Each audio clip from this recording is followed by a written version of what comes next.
Okay, let's unpack this. We're jumping into something that, well, I think it touches pretty much everyone today, especially with everything online. It's this constant uh, pull for attention, isn't it? And that need we all have for validation. So the mission for this deep dive is figuring out how we present ourselves, authentically, but also, and this is key, how we keep ourselves safe and prioritize self-respect in this always-on world. Right. And what's interesting is how the source material we're looking at, it really just cuts straight to the core of it. It Yeah. frames the whole discussion around, where does real validation actually come from? It guides you, the listener, Yeah. through understanding that dynamic, that push and pull between external attention and, well, your own internal self-worth. Yeah. How to protect what's truly valuable. Yeah. I found myself really pausing when the source brought up this idea. I call it validation currency. It's such a good way to put it. It shows how so much of what you see, especially online, I mean, the big stunts or even just like carefully crafted posts. Yeah. It's often just aimed at grabbing that immediate hit of attention, like trading in quick glances or likes.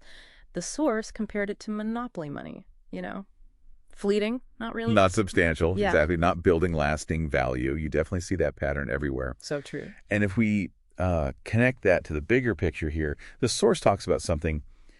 It labels the authenticity attention continuum. It's not just saying external validation is unreliable, but it digs into why it's so unstable. It makes a really clear distinction between affirmation, which is healthy, like getting recognition from people you trust, peers, mentors, that sort of thing. Okay. And validation seeking, which is often this less healthy dependence on, anonymous approval from anywhere, from strangers online. Yeah. Real validation, the source argues pretty strongly, isn't out there on the internet. It's something internal. It comes from knowing your own worth, your skills, your kindness, your smarts. Just trend it. But, okay, isn't there sometimes a healthy side to wanting some external validation? I mean, if you're putting creative work out there or trying to build something, where does the source draw that line? Is it always bad?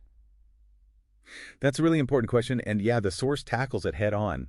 It stresses that the difference lies in the source of the attention and also the intent behind seeking it. So healthy affirmation, that comes from genuine engagement, people connecting with your actual work or ideas, maybe contributing to a community, building real connections. Right, meaningful stuff. Exactly. Whereas validation seeking, that's often coming from a place of lack almost, try to fill an internal gap with numbers, with metrics.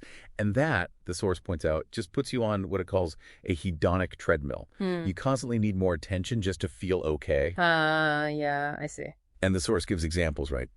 Not just flashy visuals, but maybe performative outrage or constant self-promotion that feels a bit empty. Or even just throwing out controversial takes to get a reaction. All strategies for that fleeting attention, potentially sacrificing authenticity or even safety along the way. Okay, this is where it gets really interesting for me because the source brings up something quite concerning. It notes that when you actively chase attention from strangers, especially online, you are inherently opening yourself up to risks, real dangers sometimes. It's not just about maybe getting your feelings hurt. It can be more serious. Indeed, that's a critical warning in the material. Not everyone engaging with you online has good intentions. That's just reality. Yeah. People might twist what you say, make you feel unsafe, uncomfortable, or in worst cases, actually try to exploit vulnerability. Your safety, physical, emotional, it's incredibly valuable. It's absolutely not something to gamble with just for clicks or views. Which is why one of the core messages from the source is so stark, so powerful. Never trade respect for attention. It presents it as a hard line. Because the potential cost, it's just far too high. The source even shares some stories, anecdotes of people who chased online fame and found it took a really severe mental and emotional toll. It really highlights that hidden cost. So thinking about that, what does that really mean for you listening? It means essentially that no number of likes, no follower count, none of that fleeting stuff is worth compromising how comfortable you feel or your privacy or just your basic sense of security. Respect, like the source says, that's different. That's something you build, something you earn from yourself first and from people who genuinely know and care about you.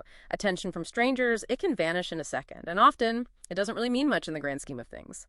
And what's really empowering in all this, I think, is the focus on your intrinsic value. The source hammers this home. You are so much more than your appearance or your online metrics, your intelligence, what you dream about, your passions, your characters. Those are the things that define your real value, your real beauty. So it encourages you to build confidence from the inside. Choose clothes, for example, make you feel good, feel confident, feel safe. and create things, share things that reflect who you genuinely are and what you care about, not just chasing whatever you think might get clicks. And for listeners who are maybe already navigating this, the source even offers some more advanced thoughts like how to spot attention traps in your own online habits or ways to cultivate an inner validation compass. So we started this deep dive wanting to understand how we present ourselves while staying safe and respecting ourselves.